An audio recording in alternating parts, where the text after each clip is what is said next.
só para traduzir, SVM, ela vem dessa ideia daqui, é Support Vectors, né? Machines. Imagina que, então, eu tenho o meu eixo Y e eu tenho o meu eixo X. Então, de um lado, né, desse gráfico, eu tenho um conjunto de dados, uma distribuição de dados que pertencem à classe X, e do outro lado eu tenho um conjunto de dados que pertence a essa classe bolinha, tanto faz. O que é aprendizado de máquina no final do dia, a nível de classificação? Ou seja, eu vou precisar encontrar uma função que ela vai descrever exatamente o hiperplano que separa, né, esses dados a nível de classificação. E porque aí eu consigo dizer assim, a partir da minha barreira de decisão para lá, eu já classifico como bolinha.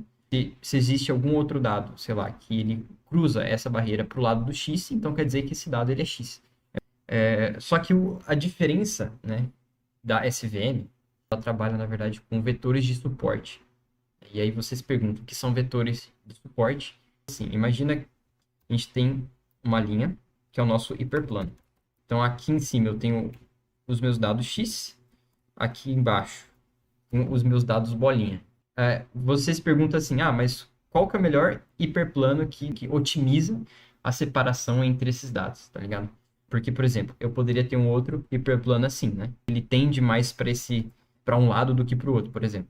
Imagina que a gente tem que se basear, então, em vetores de suporte, ou seja, são basicamente vetores que medem, né, digamos assim, a distância entre os dados que mais se aproximam, né, desse hiperplano, e aí a gente vai corrigindo, digamos que, a direção, né, desse hiperplano, conforme esses vetores de suportes, que eles vão tipo, chegando muito próximo, né, dessa barreira de decisão, e aí vai haver como se fosse um epsilon para lá e um epsilon para cá, né, que separa uma certa confiança, né, que a gente consegue separar esses dados. É assim que funciona. Tipo, a gente vai existir uma regra que vai, digamos que, separar melhor esses dados através desse hiperplano, utilizando esses vetores de suporte que apontam para esses dados que estão mais próximos dessa barreira de decisão. É mais ou menos assim.